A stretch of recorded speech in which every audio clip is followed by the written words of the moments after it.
coming out. I really do appreciate it, dinner hour and everything else. And thank you for your interest in building a better town. I mean, that's really what we're all here to talk about.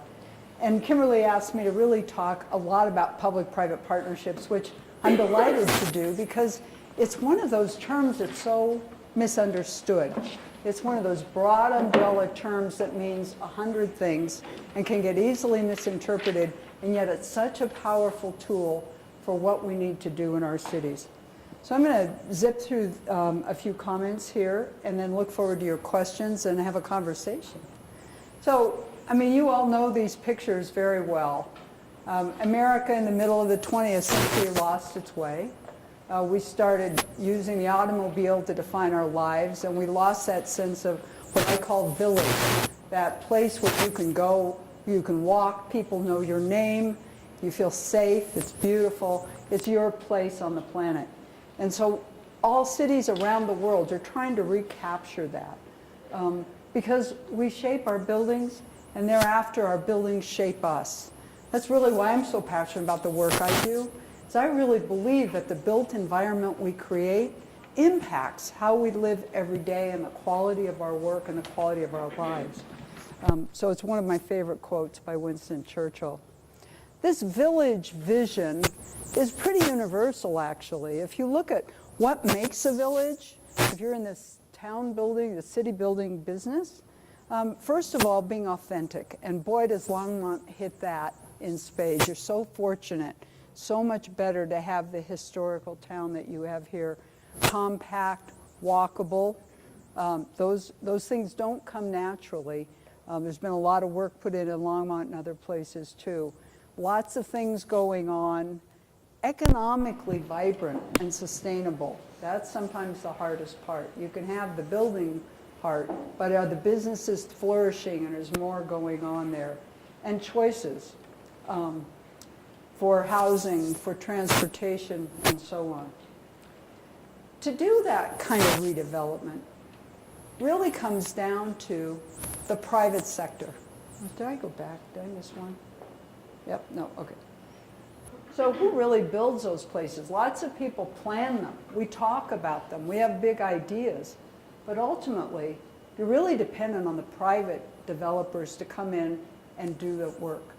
And I think people don't understand the development business too well. So I just wanted to take a couple minutes and give you a little insight. If you're not from the, who in this audience is from the development, is a developer?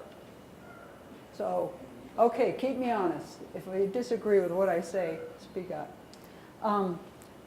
So while it's really important, the public sector, the community, say who it wants to be, what its community vision is, it's really those private developers that have to step up and do it. And let's talk about what we know about developers. We all, I think, have a stereotype of them. You know, these are rich, greedy guys. They have big watches, big cars, right? That's who they are. And they're really not to be trusted, and they're not so likable sometimes. Well, let's back up a little bit. Let me tell you my version of developer, having been a developer for a while. Developers, first of all, specialize in different kinds of development. So some people do single-family homes.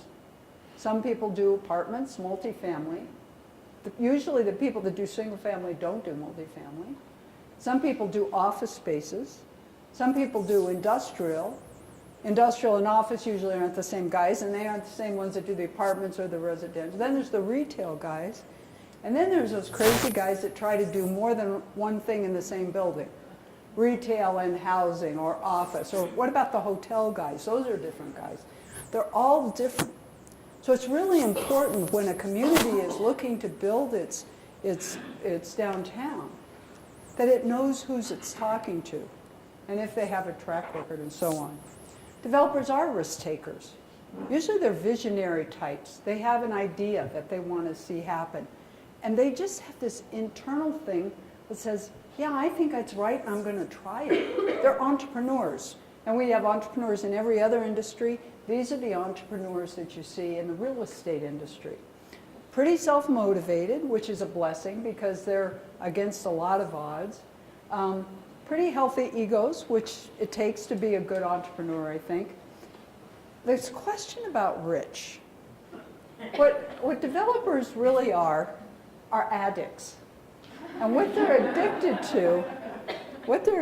to is driving around on Sundays with their kid in the car saying, see that building? I built that. See that building? I built that. See that building? I built that. So here's what happened. They put money into a project. They make some money on the project. Are they as smart as farmers? Do they know that you have to save for a rainy day because market cycles go like, oh no. The minute they get money, they put it in the next project so they can get going on the next one. So most developers have had tough economic times, many of them foreclosures, bankruptcies, and they're back again. They're really addicted to that passion of the business. And they're also, many of them, most of them, addicted to really building a better place and doing quality. Nobody wants to drive around in the car with their kid and say, oh, isn't that a crummy building? Yeah, I built that one too. They want to be proud of it, right? So, but here's the big thing about developers. So if they're the idea people, they're the ones that say, you know what we need downtown?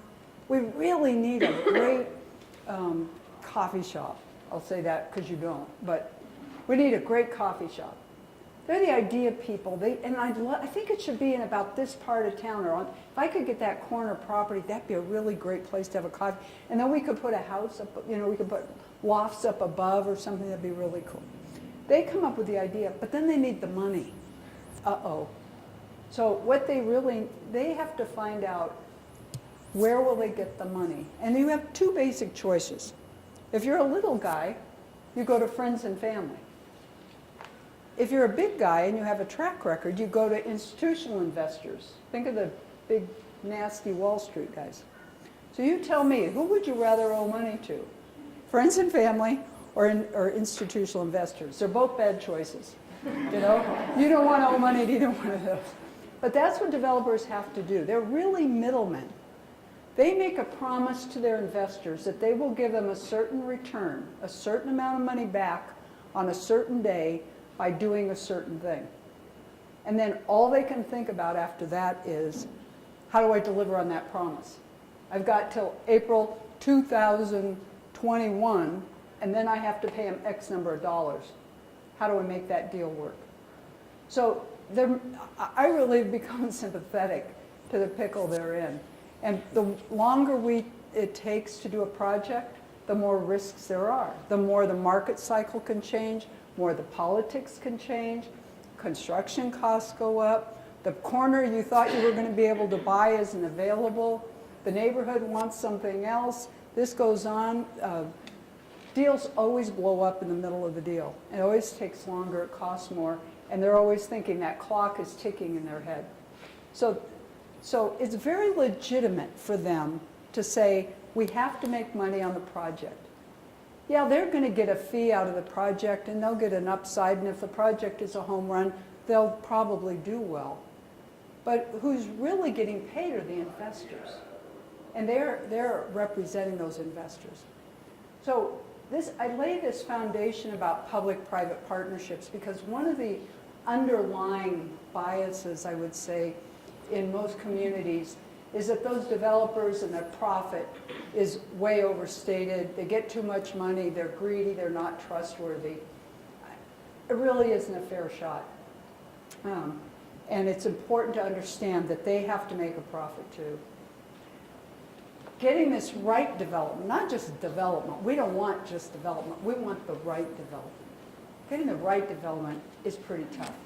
So a lot of my work around the country is cities or developers taking me somewhere and saying, well, development work here, can I get something to happen here? And I've developed what I call the acid test for kind of a quick read on whether I think development is feasible and it will happen. Let me kind of go through it. It's 4 things that I look for. First of all, is there common vision? Does the community know what it wants to have happen there? Does it want it to be residential? Does it want it to be acute Main Street? Does it want lots of jobs and businesses? Does it want it to be mixed income? Does it want it to be high or low? Does it want it to be a natural place? Do they have a vision? Have they done a comprehensive plan? Ideally, is there zoning in place that makes it legal and tells the developer what they can do?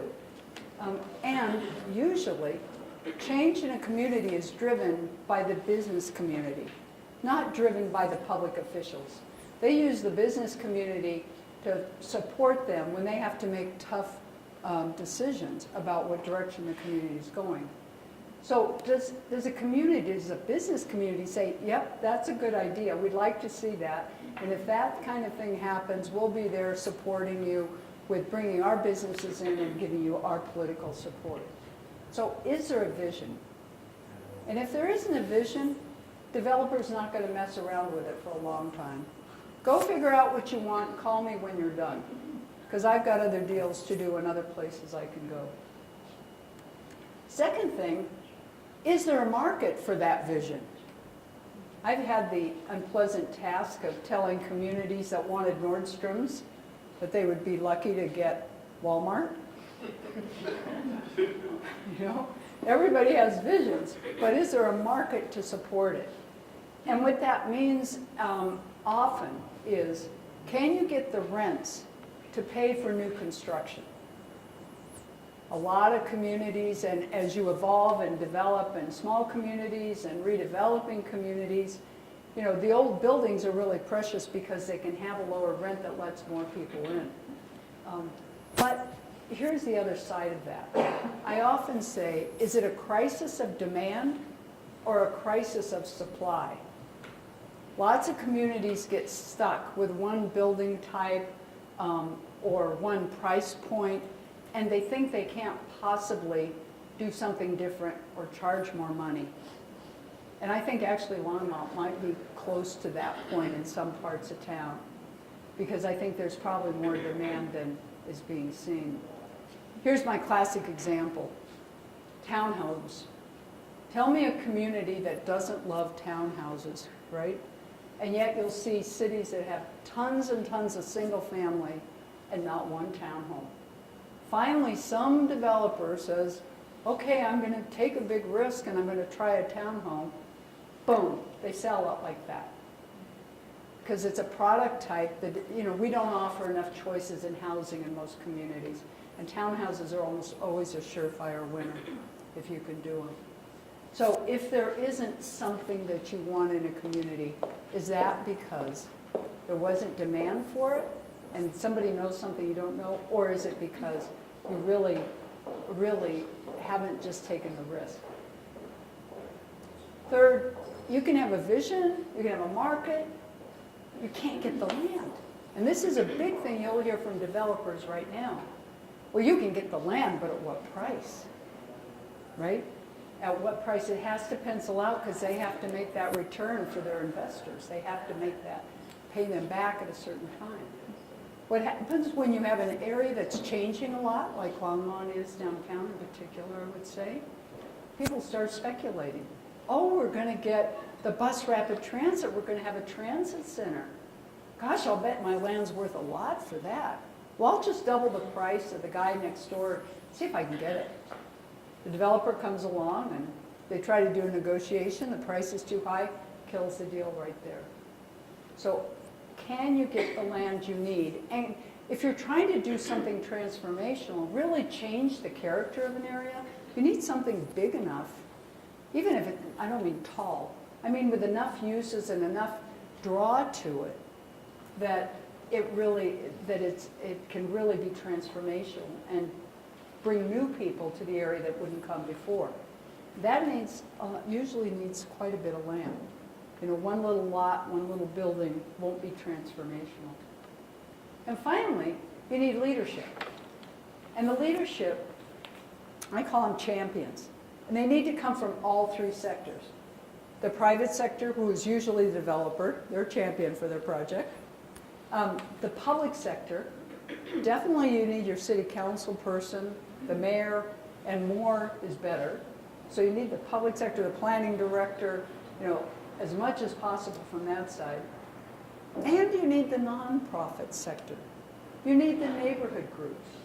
You need the chambers. You need the other people from the community to say, yes, this is what we want, and we want that to happen.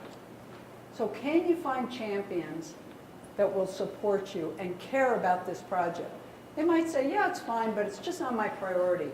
Go ahead if you can do it. You need people that say, no, we want this to happen, and we'll stand beside you and help you with this. All downtown developments require some kind of public-private collaboration. Sometimes those public, when we call them public-private partnerships, but sometimes it's just, well, will you be nice to me and help me get all my approvals through? Or will you just show me information? What I'm talking about today is much more, is much more about putting a financial investment in. So let's look at what the roles are of these, just a little deeper, of each of these three players, the public, the private, and the not-for-profit. So public sector, as I said, has to set that long-term vision. The community has to be robust in reaching out to citizens and its businesses and put all that in place. They have to get the entitlements. They have to make sure the legislation is there. They have to provide financial assistance when it's needed and be smart about when it's needed. The private sector really needs to bring in the expertise. They bring in the capital. They bring in a different level of risk than you're going to see from the government, as they should. Government is designed to be an institution, be consistent, slow things down, keep them from going over the edge too fast. But the private sector is the one that is entitled to make a profit by bringing all these other valuable aspects to it. And then the not-for-profit sector. The not-for-profit, they're the ones that call the question. This is what I call the history and the memory of the community. It's your nonprofits that are going to say, is that the quality we want? Is that preserving the open space that we need? Is that sustainable, really? Is this what we want? And so they do the education. You know, public sector officials turn over. Business people come and go. It's really the community groups that stay the course and are an important voice in all of our projects.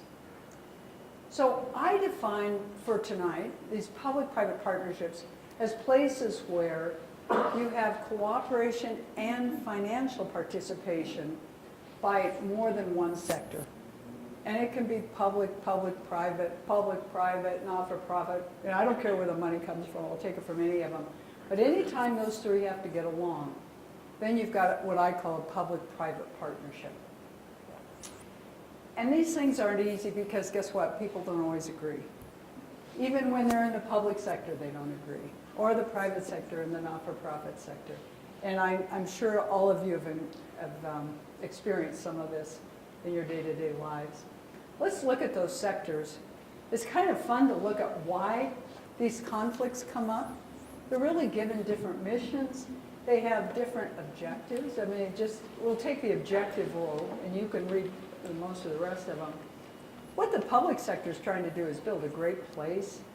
They have great process, right? They want to be mindful of the community, make sure everybody participates. And then, by the way, they do want to get reelected. So that's sensitive. Private sector wants a good project, right? They're addicts. They want to make money, get a profit, and minimize the risk, because it's already hard enough as it is. The nonprofits say, we want a better place for our community, a better quality of life. We want to have influence, and we want a seat at the table. You've heard that term quite a bit. And we want to be recognized for the good works we do. That's because they have to raise money from their members and sponsors, right? And it all flows. So you can kind of compare on this chart. I'm not going to read it all to you.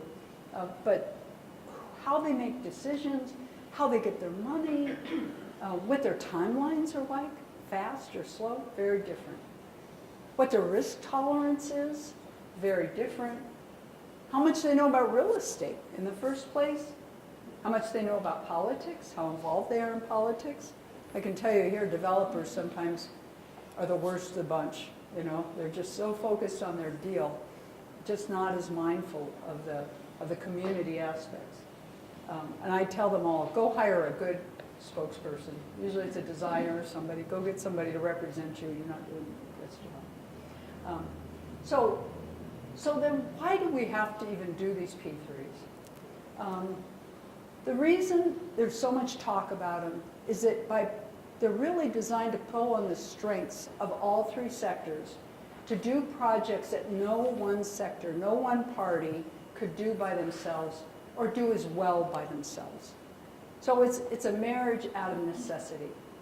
If the need isn't there, if you can do it otherwise, don't bother, don't do them. Too complicated, too much risk, too expensive, take too long, skip them. But when you need them, they're really a lifesaver. So when do you need them? Let's look at that list. So first of all, the community problem that needs solving. There's something that isn't working that you want to fix. So how do we do that? And you know what success looks like. It isn't just, well, wouldn't it be nice to? It's like, we really need a new park downtown. Or we really need more jobs in our community. Or we really need a new school. Or we don't have enough people. Or young people aren't coming to town. It's a real problem where you can measure what success looks like. So everybody can be clear on what they're trying to do. And there's a political will to solve it. The community says it's an important problem. We really are willing to put our resources behind it. Here's a kicker that people forget about, because there's lots of problems to meet that list so far. There has to be an opportunity to make a profit for a private sector to come into that. And the legal tools have to be in place. And you need some people that know what they're talking about, that have done this stuff before, because it's not easy. So here's some of there are a wide range of these things. I thought I'd just breeze through a couple of them I've worked on to show you how different they can all be. This first one is the S&H Supply Company. It's an old warehouse that turned into the garage for the Oxford Hotel near Union Station in downtown Denver. And my husband and some friends of ours decided to sell our houses in the 80s and fix it up and move downtown. And it was a pretty lonely place in those days. But we fixed up this building, and we put art galleries on the first floor, and we turned the top floor into lofts. And we moved down there and lived down there for 5 years.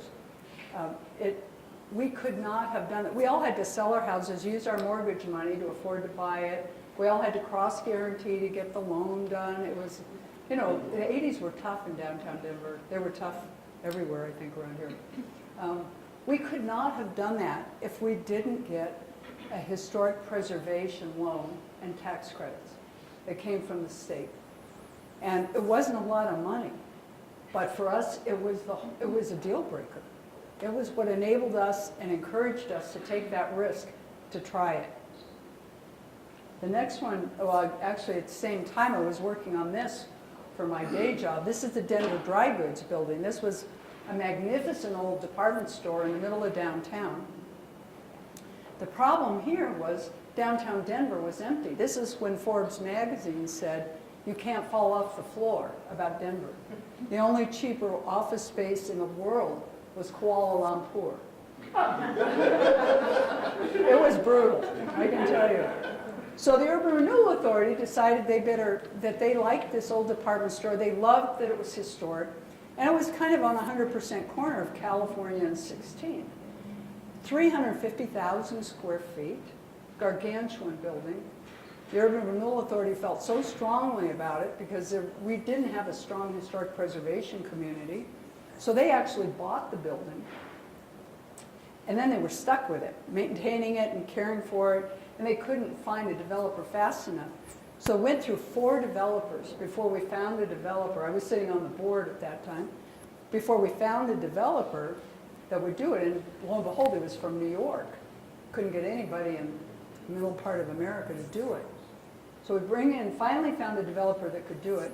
350,000 square feet is gargantuan. We had retail, we had office, we had for sale residential, we had rental residential, we had affordable subsidized residential. We had everything we could think of in that building to use up the space. We also had 23 sources of financing. Layers and layers of tax credits and grants and federal money, local money, anything we could get. We could make a really good case because the need was really great. And anyway, that building got fixed up. And today, it truly was an anchor. It did spawn development around it, and the downtown got better because of it. This project was one I worked on when I was a developer, and you'll see the picture. This is the old downtown Denver. You can see downtown Denver, long and narrow, kind of stretching out. And then the rail yards, the Platte Valley. And for those of you that know the area well, the image is actually flipped, so it's a little confusing. But it shows you, this was about 1990. The city was going to put in infrastructure to try to open up these old rail yards and get them developed. And so these are the roads that take them out to I-25 so that they could have access. How many sets of tracks were there? What? How many sets of tracks were there? At this point, they had consolidated them in, there's 3 sets of tracks in the middle called the Consolidated Main Line. So they took what had been, I think, like 40 sets of tracks and consolidated them in the middle. So you can kind of see the line going through the middle, and then those red lines crossing it. So I worked for the developer that bought half of Union Station. We own 50% of that 19-acre parcel in the old building. Everything behind it that went all the way out to the river, plus the land that was Illich's. So it was a lot of land, a few hundred acres out there. When we did the master planning, we were the land developers, if you will. This is a picture by 1999. We had done the planning. We decided that to make it valuable, we had to put a park, and we wanted to make the river available to people and make it public and not make it a private development down there. So we did the planning. The red line here is the outline of the property we were trying to sell to the private sector. We said, okay, come and buy it. And we wanted well, we were the private sector, but we wanted vertical developers to come build something there. We did land trades with the city. We did, to get the park, we did special districts where we had to help finance all the infrastructure, all kinds of public-private partnerships to transform that rail yard and get it ready for development. We were really fortunate that there was a vertical developer, a group of guys called East-West Partners, who had developed Beaver Creek in the mountains. And they wanted housing for their residents in the mountains to come to the city for a city weekend. Like we go to the mountains for the weekend, they wanted to come to the city for a weekend. And so then they decided that they had a problem because they were so far away from downtown that it didn't feel close enough. And if you look at this image, you might remember it was a lot of dirt. It was a long way from that park. It was about 1,500 feet from where the park was back to anything that came close to feeling like downtown. And Lodo wasn't so hot in those days either still. So they decided they needed a bridge. And for those of you that have seen that mass in the 16th Street, they were smart enough to say, we don't want the typical cheap bridge. This has got to be a landmark. Because they had to go over those railroad tracks, those 3 sets of railroad tracks. We want it to be a landmark to pull people out to our development and help our people get into town. So they used, again, public-private partnerships. They used special districts in particular to set up, to help them build that and do it in a much better way than if it had just been on their own budget. Then there was the old Cinderella City, which was an old mall built in the 60s in Inglewood, Colorado. And by the 90s, it had failed. It was 1,300,000 square feet, 6,000 structured parking places, and had gone through its life cycle, 55 acres of ground. The city had purchased it for $1 million from Equitable. It was all walled off, chained off in the middle of their downtown. Their tax revenue was diving, and they said, oh my God, what are we going to do? So I was fortunate enough to be hired to be their project manager on this, and we made it into the region's first transit-oriented development. And so you can see the upper left-hand corner kind of shows you how the trains came in, and then how we put in the bridges and amenities. We saved one department store, made it into a city hall. and put a library, City Hall put a library and museum in there as well, did what we could to it, created new neighborhoods, brought in residential, and even a Walmart, which took a lot of crap for. They said, how could you have a Walmart in a town? Well, guess what? It's where people really shop. So that's great. But it's a nice one. It was really pretty. We got brick and all that stuff. Anyway, and you can imagine the public-private partnerships we did. The basic deal there, for those of you in the market that are developers, we were the land developers. The city was a land developer again. We did the site work. We tore everything down. We put in all the streets, got everything entitled, and sold off and leased out parcels to pay for that site work. So that was very much dependent on the private sector stepping up and seeing the vision and saying, yes, we're going to come in and help you make that work. And then Union Station. And the picture on the left is how I remember it when we owned it. Pretty empty. There was never anybody in there because Amtrak was always so late, they didn't even count. We had one in the morning, one at night. That was it. Well, and this is what it looks like today. And that development as well. Use historic tax credits, really important in that project, as well as some other tools to get that redeveloped. But it was the private sector that stepped in. RTD bought the station and said, oh my God, this is a white elephant. The roof leaks, it's contaminated, it's the wrong size, nobody will ever want it. And it was the private sector that said, no. We'll put a hotel in, that'll give it 24/7 activity, and that would support food and beverage, and then the neighborhood around it would like that. And that's what you see today, and it's been a terrific, off-the-charts success. So those are what a range, right? There are all kinds of different deals. This is one of my favorite sayings. Once you've done one P3, you've done one P3. And that's because every single one is different. Every one needs to be negotiated and thoughtfully put together. The reason governments invest in P3s and even bother with them is because they get tax revenue. The private sector only makes money on that deal. But the public sector, the city, the state, say, oh my God, I get money from the future forever, from what happens and what this spawns. The problem is it's kind of hard to quantify. What are all the benefits? What exactly happened because of this project that you invested in versus something else that went on? And that's where a lot of the controversy comes up on these deals.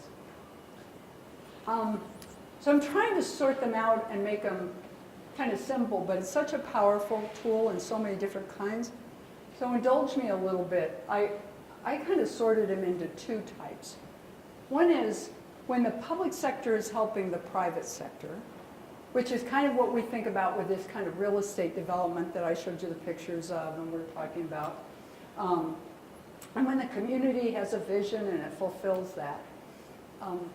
And when the city and the state can say, yes, we're going to get indirect revenue, we're going to get some tax revenue over a long period of time. The other side is the private sector stepping in to help the public sector. And this usually happens with infrastructure. And when I show you some pictures, I think it'll resonate with you. Infrastructure or public buildings. We need a new city hall. We need a new water system. We need a new road repair, that kind of thing. And this happens because when your private sector steps in, you can do it cheaper or faster or better than you could have if the public sector had to use just their resources and do it themselves. And again, when they do that, though, there has to be a revenue stream. Somebody has to pay. So ultimately, even though I say one side is helping the other, the way these deals work is if they're win-win. Both sides should be ultimately helping each. Both sides should benefit. And one more nerdy thing, and then we'll go on to the fun stuff, is when you hear public-private partnerships, they really fall into what financially two categories. And the easiest way to think about this, I think, is think about a home mortgage. Okay, you need a mortgage. You see a house you really want. And you say, how can I afford to get that house? I want that house. Well, one part is the financing. What kind of mortgage can they put together? What kind of loan terms can I get for my mortgage? Gosh, if they could if they could stretch it out longer, or if they could give me a lower interest rate or something, if they can just do that financing, that really helps. The other part of it is, though, how much is my paycheck? Because I really do have to still pay it back. Where's the funds come from to get it? So where's new money coming from versus just doing some fancy structuring on how the loan will be put together? So let me show you how this works. So the financing P theories, the ones that are about the loan structure, are usually the private sector helping the public sector with infrastructure. Here's some projects that I think will help, like toll roads, or utility systems, water treatment, waste to energy plants. Those are great things. Or cities are growing, they need them. They don't quite have the funds. If they have to save up and wait for it, the city will have grown so much they will be behind in their infrastructure.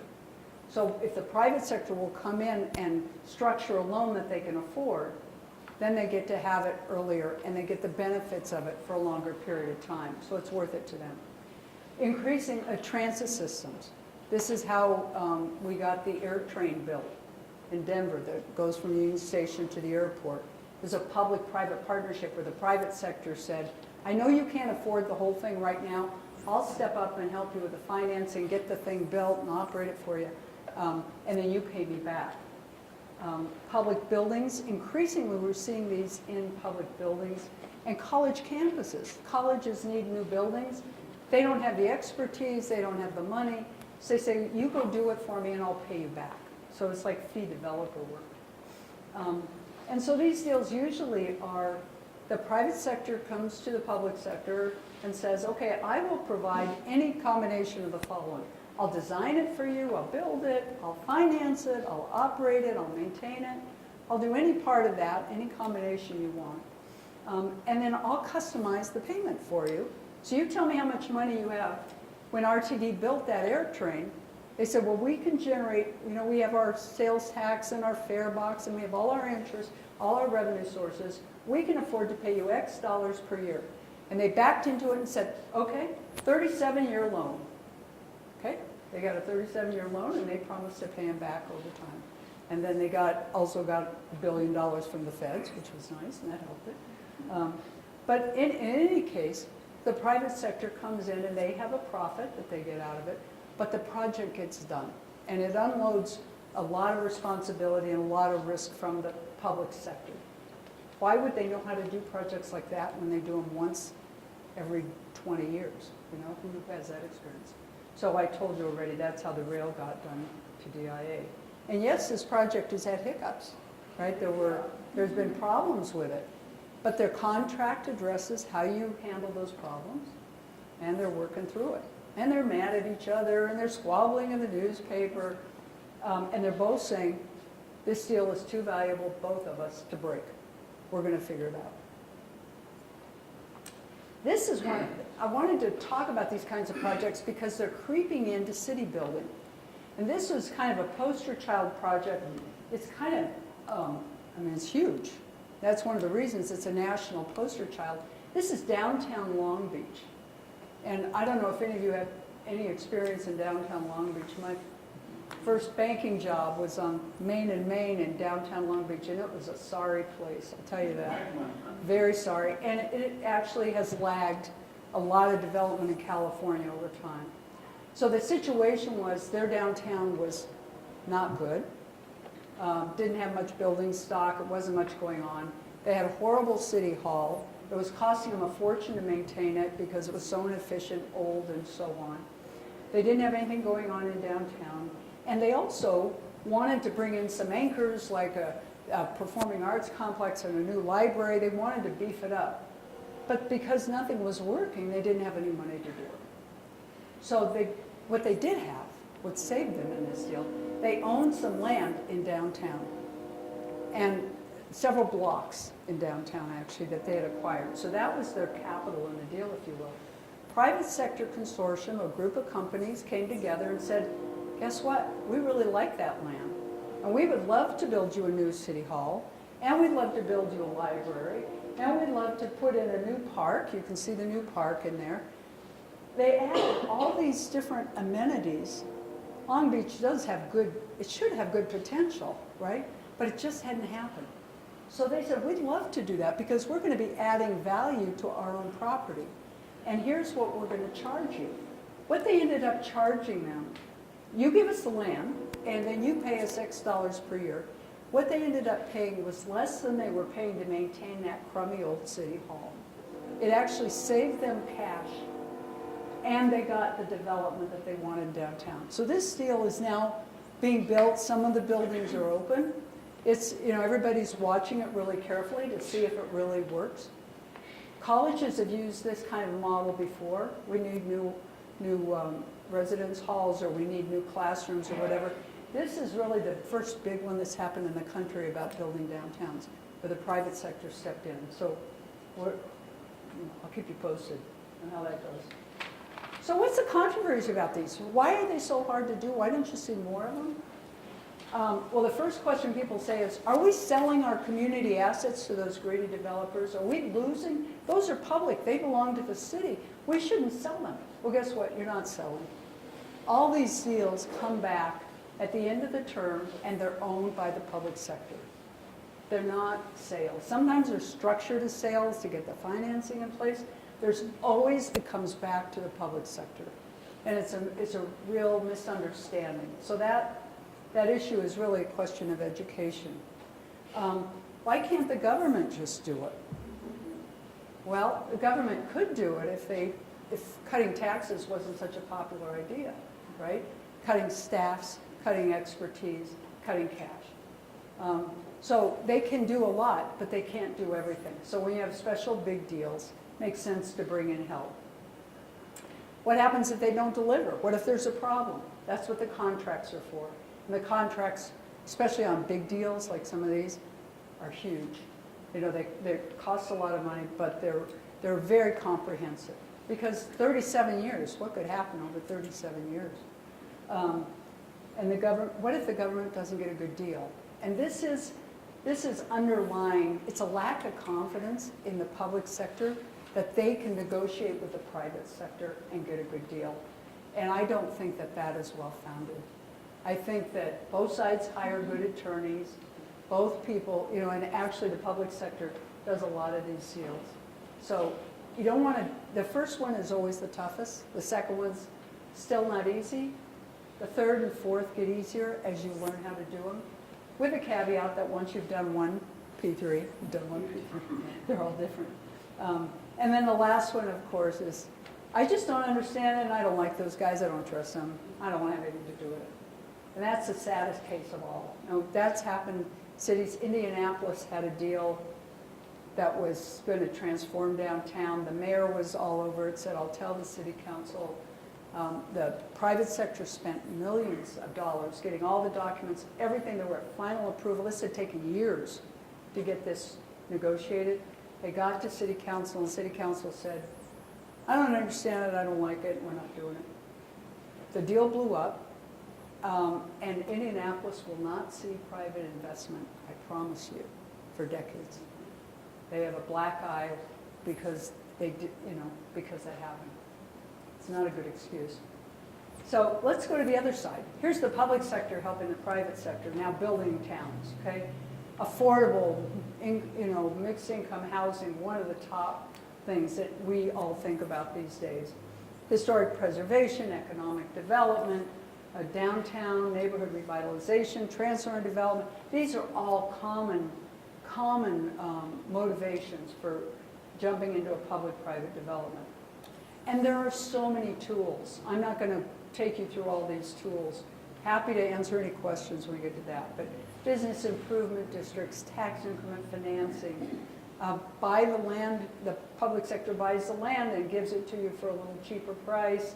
They forgive some taxes for a while. They build the infrastructure, the parking, so you don't have to do it. They do low interest loans, tax credits, as we talked about, various kinds of tax credits. And a lot of these are federal. And then the opportunity zones.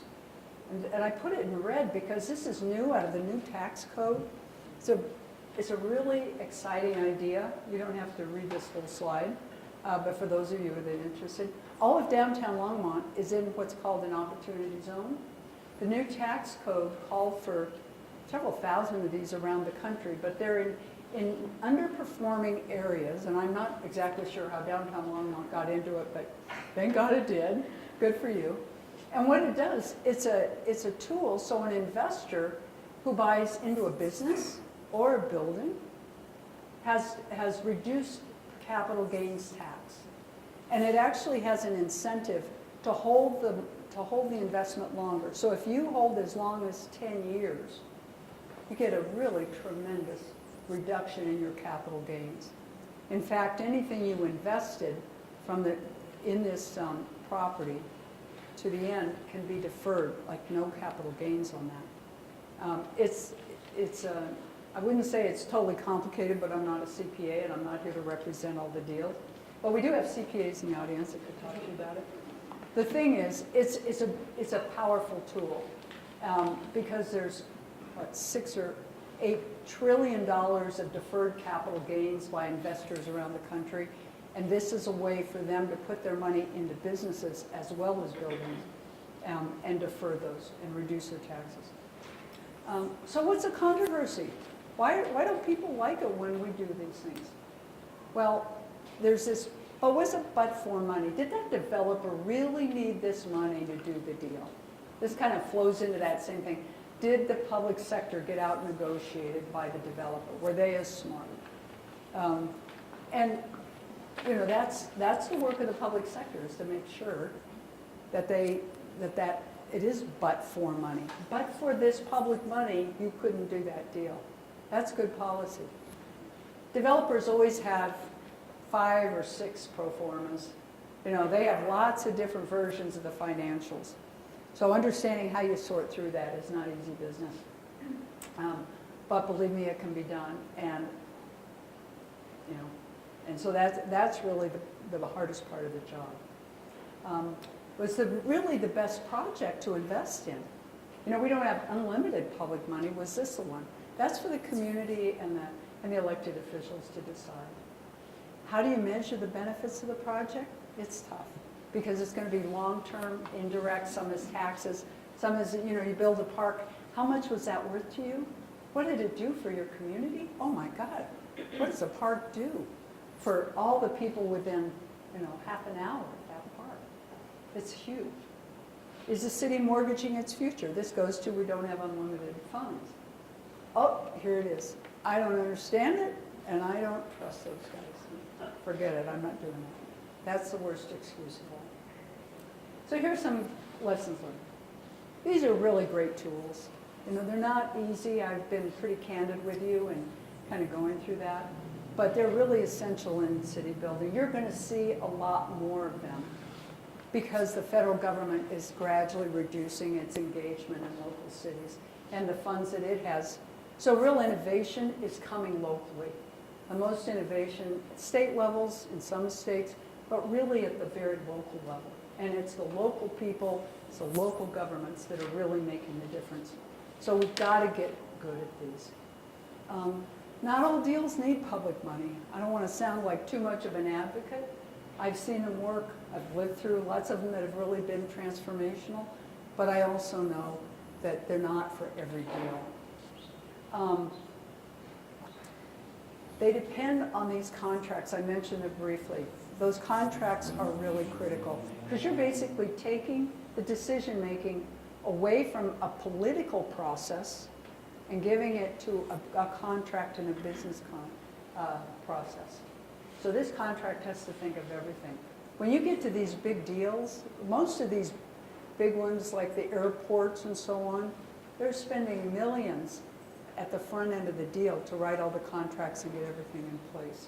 That's why they're pretty unusual. They're valuable when you need them, but you've got to get them right. You can't mess around. You have to hire experts, really important. And then, as I said, bumps along the road, those are bumps. That's business, baby. Don't be thrown off by that and say, oh, see, it didn't work. No, these are 37-year deals. So here's an example of can you imagine writing a contract for 37 years and trying to figure out everything that would happen? One guy was telling me that he did a deal And it was a rail deal. It was a design, build, finance, operate, maintain. They had to maintain the trains. So imagine the air trains that these guys are obligated for 37 years. They have to keep them in great condition. The contract says they have to be in 80% the same shape at the end of 37 years as they were when you bought them, blah, blah, blah. What they forgot to put in was graffiti. Whoever thought of graffiti? This was in the 80s, right? Whoever thought of graffiti? So graffiti happened in the 80s and 90s, and all of a sudden now their costs for maintaining these things and keeping them clean and in the same condition as when they delivered them skyrocketed. Those things happen, but the contracts also have clauses that are addressed. So the biggest hurdle really is the politics. It's about the community understanding these deals and supporting them and being a little knowledgeable about them, saying, we want this so much, we're willing to go through this brain damage, spend the money, and take the risk of having partners and not just doing it ourselves.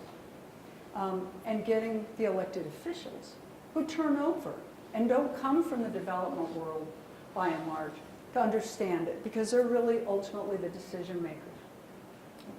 So with that, I thank you for being so attentive, and I'm happy to answer any questions or hear any comments you have about Longhorn.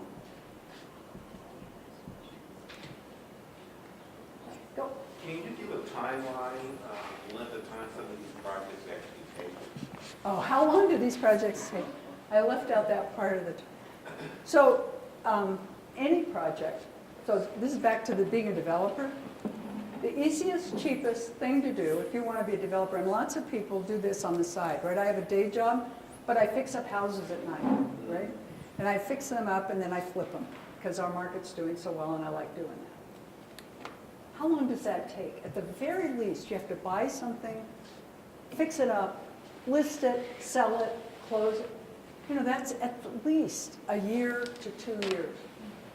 When you make multiple units, now we're going to buy a little apartment building, fix it up, do that. Or an office building that has more than one office in it, right? You're into 2 to 4 years. Because now you have multiple units that have to be rented, fixed up, different kinds of approvals and so on. You get into mixed-use buildings that are now 2 uses. Oh, I've got retail and office. Oh, different codes, more money, different kinds of investors, blah, blah, blah. 3, 5, 7 years. You get into public-private partnerships with all those mix of uses that everybody loves, all the pictures that we have on the pretty slideshows. Those deals take 7 to 10 to 15 years to get done. And a developer doesn't get any money to work with except their visa and their savings account until they've got all the approvals in place, they've got the contracts on the land, tenants in many cases. So for that developer, just to help you think about it, by the time that developer starts the project when their kid is in kindergarten, and the deal is built and they cut the ribbon when the kid graduates from high school, who in their right mind would do that? But that's what these deals take. And by the time you see a building coming out of the ground, if it's at 8, 10, 12, 15 years, that you're seeing the last 2 years of the project. There have been 8 or 10 years ahead of that. All the different people that have had to work on it to get it to that point. They take forever. Yep. I'm guessing that you know Jeff Shoemaker, Joe Shoemaker, Yes, I do. Greenway Foundation crew down there. Yes, I do. And as you know, I'm assuming you know, the city of Longmont experienced a catastrophic flood 5 years ago. The city is investing $140 million for flood mitigation. We're about halfway through that. I see that as an incredible opportunity for the city of Longmont. What parallels could you bring from your Denver experience as far as advice, recommendations to the city of Longmont to use that as a precipitating agent for economy? Yeah. I commend you on the work you're doing along the river. I think it's so important. It's so important to our communities, important to the state, and you don't want another flood either. But And it is a wonderful opportunity for the community. The development, I mean, first of all, as a resident down there, the quality of life that it offers you and the opportunities. What we know now is that one of the most valuable amenities for people are trails. So it isn't golf courses. Remember when people built golf courses, now they're closing down, going bankrupt left and right. People want trails. So using that improvement to create open space that's usable and a trail system for sure is going to be invaluable to you. What we're seeing also is by making it open to the public, not making it private. You know, you don't want Malibu Beach here. For Denver, the founding of Denver was at the confluence of Cherry Creek and the Platte River. Returning that to people and letting them go back to the roots was really important to us and has proved that confluence area is busy all the time, largely because of what Jeff and Joe did down there, but also because it has meaning. It's a real authentic place for our community. So opening it up to the public, making usable amenity parts of it are really important. And then preserving some views, I think, are important too, so people can experience it from different heights. Not everybody's going to be right up against it, but if you allow some step-back density over time so people can feel part of it. What we're seeing now, so when we did the Platte Valley, nobody could ever imagine anything would ever happen down in that ugly old contaminated old rail yard. And people were coming to me and saying, can I put a driving range in there or something? They couldn't imagine how to use the land. And the city said, no, we know what will save downtown. It has to be an amusement park. Okay. So we moved Elitch's amusement park from its old historic location to downtown, put an amusement park in. Well, guess what's happening now? The amusement park is going to be replaced by residential and mixed-use development, which is a much better use for that site, but it's because of the river. It isn't just because it's a big chunk of land, it's because of that river. So anticipating the value increment that will bring, and also keeping it natural and beautiful, you know, not making it a channel if you can. And I think that's underway, right? So I think a lot of things that you're doing are exactly right, and I'm really looking forward to seeing it. Great. Well, I know it's late, and you guys have been great listeners. I appreciate it. Oops, you're late. So thank you very much. Thank you.